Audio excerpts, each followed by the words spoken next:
ठीक है, आज हमने स्टार्ट करना है क्लासिफिकेशन ऑफ हार्मोन्स, यानी कि हमने हार्मोन्स देखे थे। Hormone basically protein in nature होते हैं। प्रोटीन की एक समझ लें आप के क्लास होती है, प्रोटीन की एक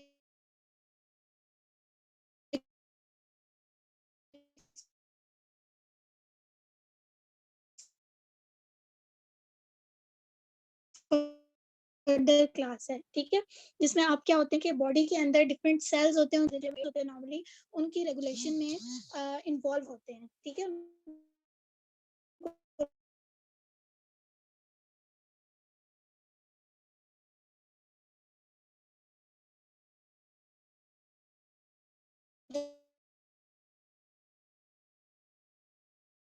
रेगुलेट कर रहे होते हैं ठीक है। अच्छा, आगे हम लोग देख लेते हैं क्लासिफिकेशन ऑफ हार्मोन, ठीक है।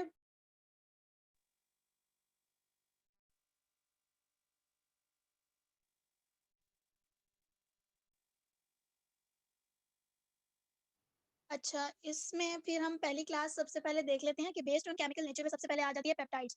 पेप्टाइड्स क्या होते हैं? What are peptides? मैम ये एनीवन? प्रोटीन में पेप्टाइड्स का लिंकेज होता है। बिल्कुल, प्रोटीन के मॉलिक्यूल जिस तरीके से आपस में जुड़े होते हैं ना, उसको पेप्टाइड्स कहते हैं, पेप्टाइड लिंकेज। अगर कहीं पे वर्ड पेप्टाइड्स यूज हो रहे हैं ना, इसका क्या मतलब है? किसकी बात हो रही है? प्रोटीन की बात हो रही है, ठीक है, ये याद रखिएगा।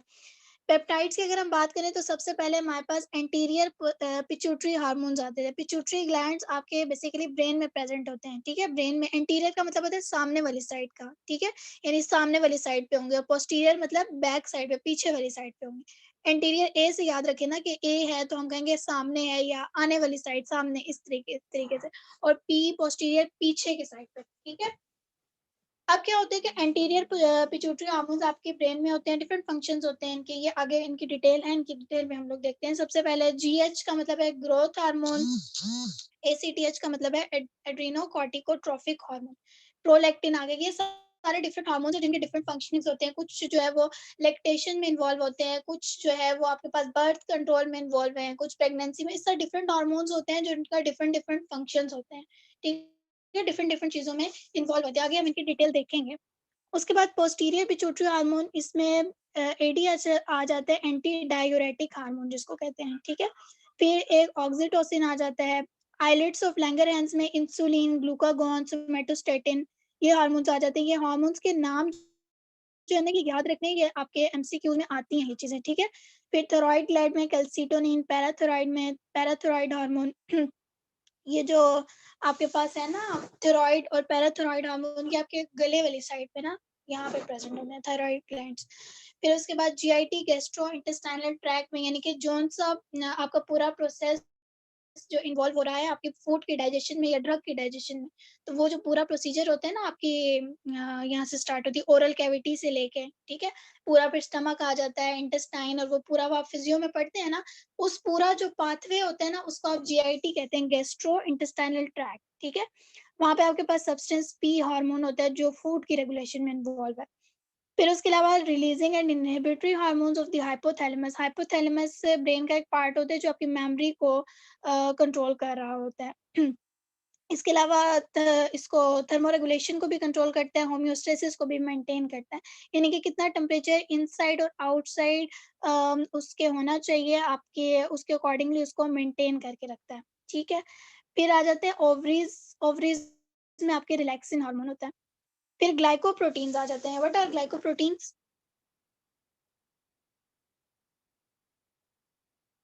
ग्लाइकोप्रोटीन्स क्या हैं?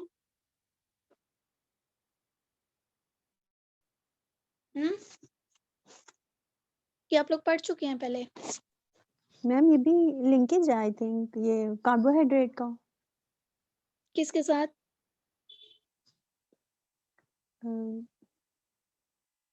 प्रोटीन के साथ।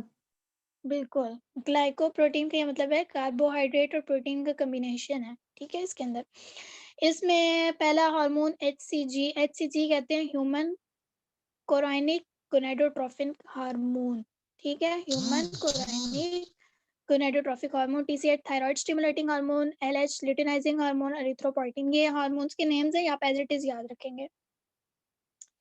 फिर स्टीरॉइड्स आ जाते हैं। स्टीरॉइड्स किस में आते हैं? कोलेस्ट्रॉल डेरिवेटिव्स किस में आते हैं? लिपिड्स में।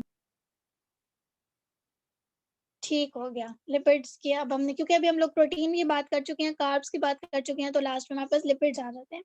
बाकी लोग भी याद रखा करें कि कौन किस क्लास में आता है, ठीक है। अच्छा, इसमें सबसे पहला हम हार्मोन एड्रिनल कॉर्टेक्स का आ जाता है, ठीक है। एड्रिनल कॉर्टेक्स आपके पास जो होती है ना किडनी, ठीक है, किडनी के ऊपर एक छोटा सा ग्लैंड बना होता है जिसको हम लोग जो है वो एड्रिनल ग्लैंड कहते हैं, ठीक है। उसकी जो आउटर कवरिंग होती है ना उसको एड्रिनल कॉर्टेक्स कहा जाता है। वहां से डिफरेंट हार्मोन्स जो आपके पास रिलीज होते हैं वो एल्डोस्टेरोन है, कॉर्टिसोल है, एड्रिनल एंड्रोजेंस है, ठीक है। ये डिफरेंट हार्मोन्स रिलीज होते हैं जो डिफरेंट फंक्शनिंग को आपकी डिफरेंट रेगुलेट कर रहे होते हैं, डिफरेंट फंक्शनिंग आपकी बॉडी की। फिर ओवरीज आ जाती है। ओवरीज में आपके पास एस्ट्रोजन और प्रोजेस्टेरोन होते हैं। ओवरीज फीमेल में प्रेजेंट होती हैं, टेस्टिस जो होते हैं वो मेल में। ये बेसिकली आप कह सकते हैं ये जो ओवरीज और टेस्टिस है ना इनको गोनेड्स या गोनेडोट्रोफिन हार्मोन भी कहा जाता है, ठीक है। कि ओवरीज जो होती है वो फीमेल में होती है, इसका मतलब है फीमेल में एस्ट्रोजन और प्रोजेस्टेरोन हार्मोन इन्वॉल्व होंगे। जो टेस्टिस है उसमें हमारे पास टेस्टोस्टेरोन है हार्मोन, यानी कि वो मेल में होंगे, ठीक है, जो मेल कैरेक्टर को डेवलप करेंगे और फीमेल कैरेक्टर को डेवलप करेंगे।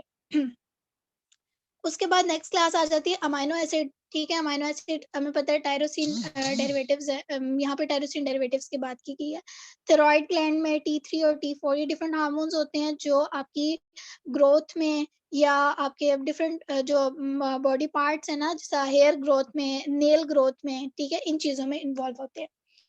फिर अमीन्स आ जाते हैं। अमीन्स में हमारे पास टायरोसिन डेरिवेटिव्स आ जाते हैं। इसमें ACH यानी एसिटाइलकोलिन, एपिनेफ्रिन, नॉरएपिनेफ्रिन, मेलेटोनिन, ये डिफरेंट पिगमेंट्स, ये डिफरेंट आपके पास हार्मोन्स हैं जो जिनकी डिफरेंट फंक्शनिंग होती है, ठीक है। अच्छा, आगे अब हम लोग डिटेल की तरफ मूव करते हैं। सबसे पहले हमारे पास आ जाता है ग्रोथ हार्मोन। ग्रोथ हार्मोन कौन सी क्लास में आ रहा था, क्या इसके कैरेक्टर है?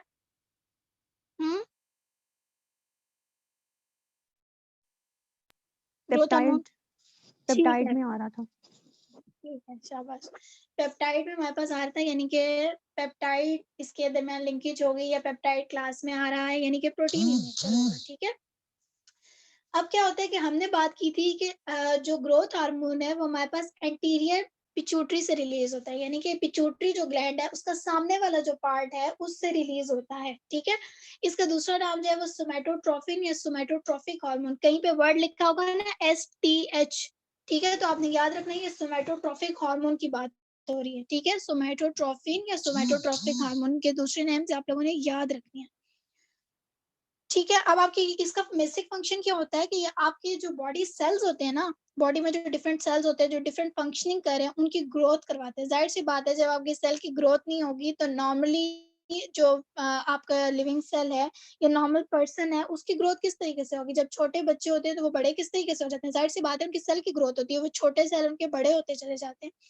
जब एक टाइम होता है कि वो फिर आहिस्ता-आहिस्ता जो है उनकी क्या होती है ग्रोथ होनी शुरू हो जाती है। सेल की ग्रोथ जो है वो डायरेक्टली आपके पास रिलेटेड होगी उसकी हाइट, वेट वगैरह से, ठीक है। फिर हम लोग नेचर देख लेते हैं कि आपके पास जो GH है, ग्रोथ हार्मोन है, वो हमने इन्होंने कहा कि स्मॉल प्रोटीन है, ठीक है, यानी पेप्टाइड लिंकेज है। ये इसका स्ट्रक्चर है, ठीक है। ये ग्रोथ हार्मोन का स्ट्रक्चर है, ये एज इट इज याद रखना। ये वाला जो पार्ट है ना, ये वाला, ये जो गोल रिंग है ये आपको पता है एरोमेटिक रिंग है या साइक्लिक रिंग इसको कहते हैं, ठीक है। ये वाला वैसे बेंजीन रिंग होता है, इसको हम बेंजीन रिंग भी कहते हैं, जिसमें 6 कार्बन के मॉलिक्यूल होते हैं और डबल बॉन्ड से अटैच हुए होते हैं। ये वाला कौन सा है, ये पता है Cl कौन सा होता है उस्मान?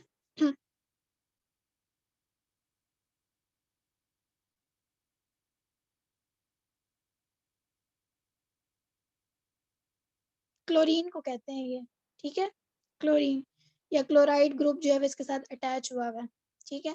फिर O आ गया, O हमारे पास ऑक्सीजन होता है, डबल बॉन्ड के साथ एक O ग्रुप है यानी ऑक्सीजन अटैच, और एंड पे क्या है hydroxyl group, OH group attach हुआ है, ठीक है। तो ये आपके पास क्या आ गया, ग्रोथ हार्मोन का स्ट्रक्चर है, ये आपने याद करना है, नेक्स्ट टाइम जो है वो स्ट्रक्चर्स ड्रॉ करवाऊंगी। नेक्स्ट आ जाता है फंक्शंस ऑफ गोनेडोट्रोफिक हार्मोन, इसके ऊपर लिख लें वेरी वेरी इंपॉर्टेंट, ये बहुत ज्यादा इंपॉर्टेंट है, बहुत ज्यादा।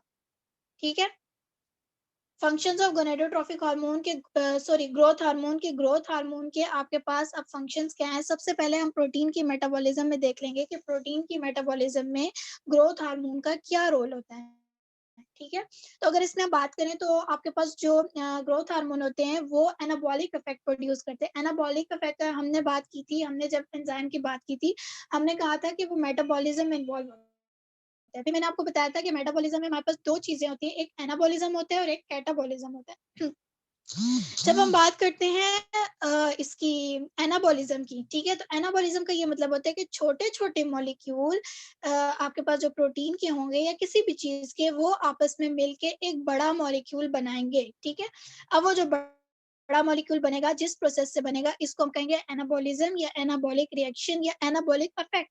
ठीक है, फिर अब बात कर की थी हमने कैटाबॉलिज्म की। कैटाबॉलिज्म का ये मतलब है कि बड़े बड़े मॉलिक्यूल छोटे मॉलिक्यूल में कन्वर्ट होंगे। ठीक है, उस प्रोसेस को हम क्या कहते हैं, कैटाबॉलिक रिएक्शन या कैटाबॉलिज्म। ठीक है, अब क्या होता है कि गोनेडोट्रोफिक हार्मोन आपकी बॉडी के जो स्केलेटल जो सिस्टम होता है, ठीक है, आप एनाटॉमी में पढ़ रहे हैं या पढ़ चुके होंगे, या जो आपके कार्डिक मसल होते हैं, कार्डिक मसल कौन से होते हैं? हम्म, कार्डिक मसल कौन से होते हैं?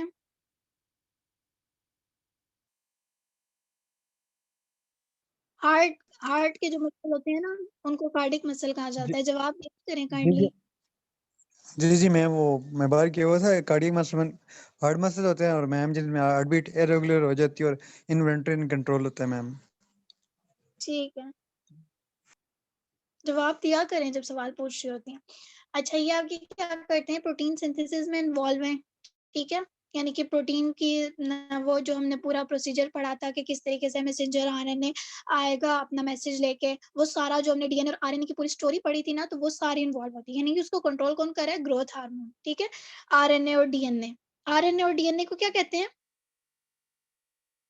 हम्म, मैम जो डीएनए होता है डीऑक्सी राइबोस शुगर होता है, और आरएनए जो होता है राइबो न्यूक्लिक होते हैं। और डीएनए में डबल स्ट्रैंड होते हैं और आरएनए में सिंगल स्ट्रैंड होता है। और इनकी डीएनए की 5 पेसेस होती है, एडेनिन, थायमिन, साइटोसिन, गुआनिन और यूरेसिल। यूरासिल किस में होता है? यूरेसिल मैम आरएनए में होता है। ठीक है, वैसे मेरा सवाल ये नहीं था, सवाल मेरा आगे ये सवाल था, ये मेरा डीएनए सवाल ये क्या था होता है? डीएनए और आरएनए को क्या कहते हैं, मैं ये पूछ रही थी। डीएनए को मैम ये डीऑक्सी राइबोस शुगर कहते हैं, और आरएनए को राइबो न्यूक्लिक। नहीं, इन क्या दोनों को क्या कहते हैं कहते मैम? हैं? न्यूक्लिक एसिड नहीं कहते हैं? वो तो टाइप आ जाती है मैम, न्यूक्लिक एसिड दोनों की टाइप होती है ना। टाइप नहीं आ जाती, न्यूक्लिक एसिड में फर्दर डिवीजन है, तो आगे डीएनए और आरएनए आ रहे हैं। Okay ma'am. ठीक है, याद रखा करें चीजों को। अच्छा, इसके अलावा आपके पास क्या करते हैं, जो ग्रोथ हार्मोन होते हैं वो आपके अमाइनो एसिड, ठीक है, अमाइनो एसिड में पता है कि बेसिक यूनिट होते हैं प्रोटीन की, उनकी एंट्री करवाते हैं सेल के अंदर। ठीक है, जिस तरह इंसुलिन की होती है ना, बिल्कुल उसी तरह ये भी करेंगे। ठीक है, इंसुलिन इन्होंने एग्जाम्पल के तौर पर लिया। फिर इसके अलावा कैटाबॉलिज्म को डिक्रीज करवाएंगे। कहाँ, क्यों डिक्रीज करवाते हैं? क्योंकि आपके पास जो ग्रोथ हार्मोन है ना, इन्होंने बताया कि growth hormone mobilize free fatty acid to supply energy. ठीक है, फ्री फैटी एसिड को बना देते हैं। अब हमने बात की कि कैटाबॉलिज्म में क्या होता है कि बड़े मॉलिक्यूल छोटे में कन्वर्ट होंगे। जब बड़े मॉलिक्यूल छोटे में कन्वर्ट होंगे तो उसके बाद क्या होगा कि हमारे पास वो छोटे छोटे फ्री मॉलिक्यूल हमारे पास अवेलेबल हो जाएंगे। ठीक है, जब फ्री मॉलिक्यूल अवेलेबल हो जाएंगे तो ऑब्वियसली वो आपको एनर्जी प्रोवाइड करेंगे ना। बड़े मॉलिक्यूल जो है वो एनर्जी प्रोवाइड उस तरीके से नहीं कर सकते जितने छोटे मॉलिक्यूल के। बड़ा मॉलिक्यूल तो आपके पास एक ही होगा, जब वो छोटे बनेंगे तो वो ज्यादा मॉलिक्यूल बन जब ज्यादा मॉलिक्यूल बन जाएंगे तो ज्यादा जगह पे डिस्ट्रीब्यूट हो सके। मतलब एक जो है आधे उनमें से चले जाएंगे आपके बाजू में चले जाते हैं, लेट्स सपोज आधे आपकी टांगों में चले जाते हैं। ठीक है, तो इस तरह क्या होता है कि उनकी ना डिस्ट्रीब्यूशन हो जाती है डिफरेंट डिफरेंट जगहों पे। जब वो जाते हैं तो वो डिफरेंट डिफरेंट जगहों पे आपकी एनर्जी प्रोवाइड करते हैं। ठीक है, आपको तवनाई देते हैं ताकि आप डिफरेंट जो भी काम कर रहे हैं वो आसानी के साथ कर सकें, आपको अपना आप फ्रेश फील होता है। ठीक है, उसके बाद कार्बोहाइड्रेट पे देख लेते हैं कि कार्बोहाइड्रेट पे इसका क्या इफेक्ट होता है। तो ये हाइपरग्लाइसीमिया कॉज करता है, कि आप करवा देता है। अब ग्लूकोज की कंसंट्रेशन ज्यादा होती है तो कौन सी डिजीज होती है? हम्म, हाइपरग्लाइसीमिया होता है मैम। क्या कहते हैं इसको?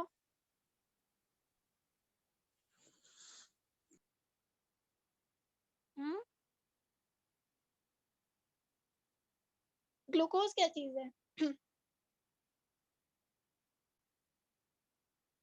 ग्लूकोज क्या चीज है?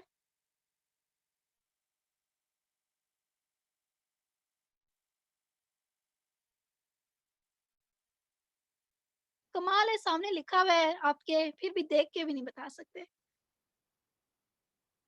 पहली लाइन पढ़ो, क्या लिखा हुआ है उस्मान?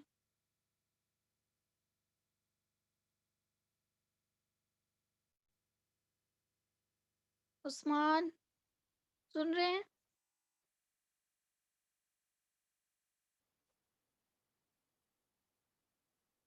यानी किधर चले जाते हैं। खैर, जो हाइपरग्लाइसीमिया होता है ना, उसको हम कहते हैं डायबिटीज।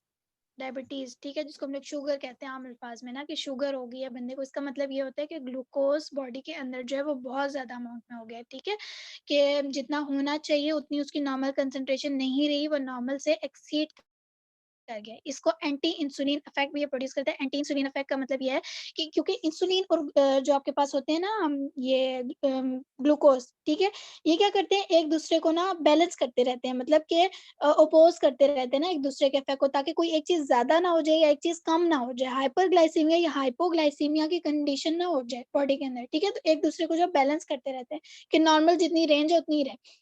अब क्या होता है कि जब आपके पास जो ग्रोथ हार्मोन है ना, ये जाके as a anti insulin effect करते हैं, मतलब कि वहां पे जाके ये नेगेटिव इफेक्ट शो करेंगे, ठीक है। वहां पे जाके ये क्या करते हैं कि आपकी बॉडी के अंदर जो इंसुलिन है उसको कम कर देते हैं। जब इंसुलिन की कंसेंट्रेशन कम हो जाएगी तो जाहिर सी बात है ग्लूकोज की कंसेंट्रेशन ज्यादा हो जाएगी। जब ग्लूकोज की कंसेंट्रेशन ज्यादा हो जाएगी तो बंदे को हाइपरग्लाइसीमिया हो जाएगा, वो डायबिटीज की तरफ मूव करेगा, उसको शुगर हो जाएगी। फिर फैट्स की बात कर लेते हैं या लिपिड्स की, कि लिपिड्स में इसका क्या इफेक्ट होता है, तो वहां पे जो है वो कैटाबॉलिक इफेक्ट होता है, ठीक है। कैटाबॉलिज्म क्या है, अभी हमने डिस्कस किया है, समरा? मैम बिग मॉलिक्यूल को स्मॉल मॉलिक्यूल में कन्वर्ट करना। ठीक है, एक्सेलेंट, ठीक है। तो एडिपोज टिश्यू में जाके ना ये क्या करते हैं कि वहां पे आपके पास कैटाबॉलिज्म करवाएंगे, यानी कि बड़े मॉलिक्यूल को जो है स्मॉल मॉलिक्यूल में कन्वर्ट करवाते हैं, ठीक है। इसके अलावा क्या करते हैं आपके पास ट्राइग्लिसराइड, ट्राइग्लिसराइड हमने पहले भी डिस्कस किया था, उसकी कंसंट्रेशन को कम कर देंगे। इसके अलावा प्लाज्मा के अंदर फैटी एसिड की कंसंट्रेशन ज्यादा हो जाएगी। जब प्लाज्मा के अंदर फैटी एसिड ज्यादा हो जाएंगे तो हम मोटे हो जाएंगे, ठीक है। एडिपोज टिश्यू आपके पास जो होते हैं ना, वो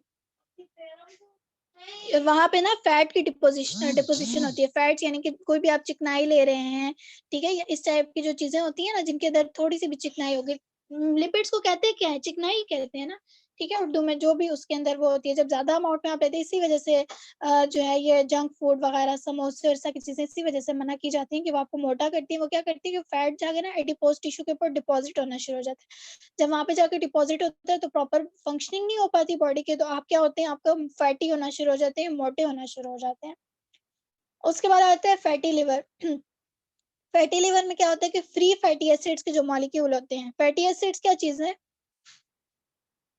हम्म फैटी एसिड्स क्या होते हैं? What are fatty acids?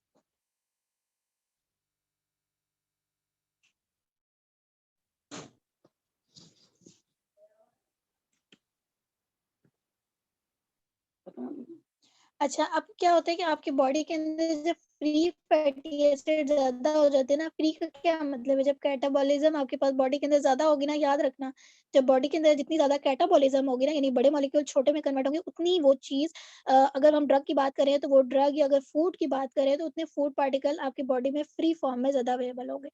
जब फ्री फॉर्म में अवेलेबल होंगे तो ये भी चांसेस है कि वो आपकी बॉडी की रेगुलेशन को एनहांस करें, आपको ज्यादा ग्रोथ हो, ठीक है। और ये भी चांसेस है वो कहीं पे जाकर डिपॉजिट हो जाए, ठीक है। तो वो टॉक्सिसिटी, या अगर हम क्योंकि फैट्स की बात करें तो फैट्स में क्या होंगे, वो एडिपोज टिश्यू पे जाके जब डिपॉजिट होना शुरू हो जाएंगे तो वहां पे क्या करेंगे, आपको मोटा करते हैं। अगर लिवर पे जाके करेंगे तो लिवर के अंदर, लिवर को क्या कर देते हैं, फैटी, अक्सर आपने सुना होगा ना फैटी लिवर का वर्ड, तो उसमें यही होता है कि आपके जो फैट या फैटी एसिड के मॉलिक्यूल होते हैं ना, वो लिवर में जाके लिवर के जो एडिपोज टिश्यू होते हैं ना, वहां पे जाके वो डिपॉजिट होना शुरू कर देते हैं, जिसकी वजह से आपके लिवर को फैट से भर देता है वो, ठीक है। उसके बाद आ जाता है इफेक्ट्स ऑन इनऑर्गेनिक मेटाबॉलिज्म। ठीक है, इनऑर्गेनिक मेटाबॉलिज्म में किस तरीके से इफेक्ट करता है, तो आपके पास जो ग्रोथ हार्मोन होता है वो फास्फोरस या कैल्शियम की रिटेंशन जो है वो बॉडी के अंदर इंक्रीज करवा देता है। रिटेंशन का ये मतलब है कि उसको ज्यादा से ज्यादा इनटेक करता है। ठीक है, ज्यादा से ज्यादा पोटेशियम बाहर से लेता है या बॉडी में जहाँ कहीं से उसको मिलेगा ना वो पोटेशियम को लेगा। इसी तरह कैल्शियम को लेगा, कैल्शियम बोन्स में होता है। ठीक है, इसके अलावा मसल्स में भी होता है। तो वहाँ से जो है वो लेता है और उनको क्या करेगा, एब्ज़ॉर्ब करवाएगा कहाँ पे, जीआईटी में, गैस्ट्रोइंटेस्टाइनल ट्रैक्ट में। ठीक है, जहाँ पे मैंने आपको बताया जहाँ पे फूड एब्ज़ॉर्ब होती है, आपका पूरा ओरल कैविटी से लेके आपके स्टमक, स्मॉल इंटेस्टाइन, ये सारी चीज़ें जो है वो आपके पास किसमें आती हैं, गैस्ट्रोइंटेस्टाइनल ट्रैक्ट में। इसके अलावा रीनल ट्यूब्यूल्स, रीनल आपको पहले भी बता चुकी हूँ, रीनल वर्ड जो है वो किडनी के लिए इस्तेमाल किया जाता है। ठीक है, रीनल ट्यूब्यूल यानी किडनी के अंदर जितना भी ट्यूबुलर सिस्टम है जहाँ से आपकी यूरिन की प्रोडक्शन हो रही है। ठीक है, तो उसके अंदर ये सारा इन्वॉल्व होता है। इसके अलावा सोडियम, पोटेशियम, कैल्शियम, मैग्नीशियम, इन सारों की रिटेंशन यानी इन सारों की इनवर्ड मूवमेंट, ज़ाहिर सी बात है ये बेशक ट्रेस एलिमेंट है या जो भी है, आपकी बॉडी की रिक्वायरमेंट तो है ना, आपकी बॉडी को चाहिए ये सारी चीज़ें। ठीक है, तो उनको क्या करते हैं, ये ओवरकम करते हैं। इसके अलावा बोन्स, कार्टिलेज और सॉफ्ट टिश्यू पे क्या इफेक्ट होता है, अगर हम बात करें ना बोन और कार्टिलेज की, बोन्स आप लोग पढ़ चुके हैं उसमें फिजियो ये एनाटॉमी में। आगे हमारे पास आ जाता है कार्टिलेज जो बोन पे एक्ट करती हैं। ठीक है, इसके अलावा stimulating growth, growth stimulating word कहीं पे भी आ रहा है ना, इसका मतलब होता है इंक्रीज। ठीक है, याद रखना। फिर इसके अलावा कनेक्टिव टिश्यू आपके पास होते हैं आपकी बॉडी के अंदर, उनके अंदर डिपोजिशन। ठीक है, उनके डिपोजिशन को एनहांस करती हैं ताकि ग्रोथ सही से हो सके। ये सारी चीजें ना ग्रोथ में इन्वॉल्व होती हैं, ये जो भी हम पढ़े हैं ना, बोन्स, कार्टिलेज और सॉफ्ट टिश्यू। फिर इसके अलावा थिकनेस ऑफ स्किन, के कितनी मोटी आपकी स्किन होनी चाहिए, किस तरह की होनी चाहिए। ठीक है, ये सारी चीजें इसमें इन्वॉल्व है। फिर इसके अलावा ग्रोथ ऑफ विजरा, विजरा आपके लिवर और किडनी वगैरह आ जाते हैं। ठीक है, विजरल ऑर्गन्स, लिवर और किडनी उनकी ग्रोथ में इन्वॉल्व होते हैं। इसके अलावा लैक्टेटिंग एनिमल्स में जो है वो मिल्क की सिक्रीशन ग्रोथ हार्मोन करवाते हैं। काफ़ी है, या आगे ऑक्सीटोसिन भी करवा दूँ?